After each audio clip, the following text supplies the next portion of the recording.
While Connie, Kristen, and I were still living in the community of Digla, about 8 or 9 miles south of Cairo, I candidated to become the pastor of the International Church in Alexandria. Now, Alexandria, Egypt of Cleopatra fame, was about 3.5 hours north of us on the Mediterranean Sea. And I was asked to look at this because through someone that I knew that was a part of the church. And so I went up there and I spoke at their invitation on a morning service. I think it was a Friday morning is when we met. And I received 100% response in terms of becoming the pastor. And so we began to do that. Now, we stayed in Cairo and Digla for another year. And I began to commute back and forth. I took the train on a couple of occasions. There was a missionary in Cairo that had work up there in Alexandria, and he took me a couple of times. And then eventually the church provided a car for me. There was a car that was belonged to the church, been used by someone else, but that contract, so to speak, was up, and so I inherited that car. So then I drove up on my own. Very often I would drive up on a weekend and speak that service from the Friday, and then stay that week and do a second service following week, and then come home. So that was a pattern as well. So I had an apartment up there, and that I rented, and that was covered, of course, through the stipend that I received from the church. So it was not really a hardship that way. But anyway, it was this was Christian's final year of high school. So we kept our place in Digla, and regrettably, I missed some of her high school activities. She was very involved in drama and music. In any event, that year finished, we took Kristen home, and she started university in the summer of 2003. And not too long after that, then we moved lock, stock, and barrel up to Alexandria and began a full time, both of us, in ministry.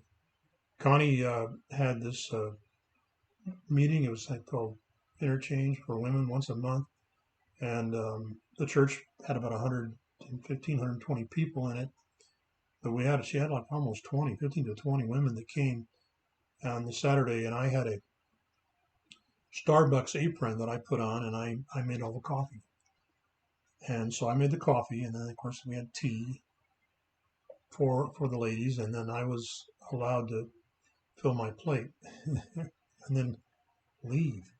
So I went down the hall. We had a good sized apartment, and I went down the hall and spent the time in my office while the ladies had their meeting.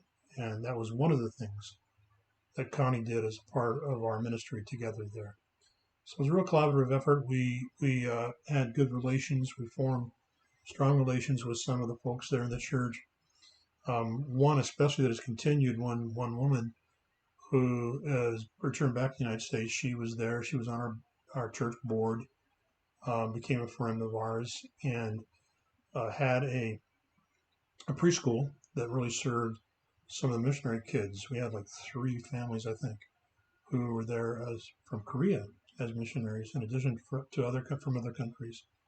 So it was a really good year. We had 2 women that were retired age.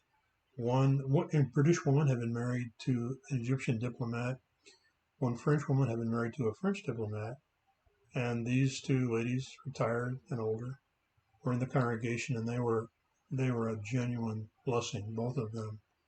So it was really a time of God's favor, we felt, and we, as I said, formed a lot of good relationships.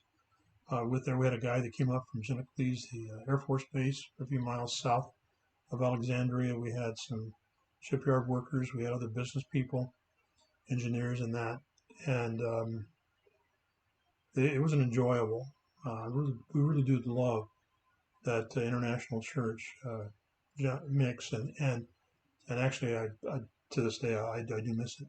So that was our second international church that we pastored, and we were there for about 2 years. And I'll tell more of that story about leaving. But I have 3 or 4 other stories I want to tell about the time that Connie and I spent in Alexandria, Egypt.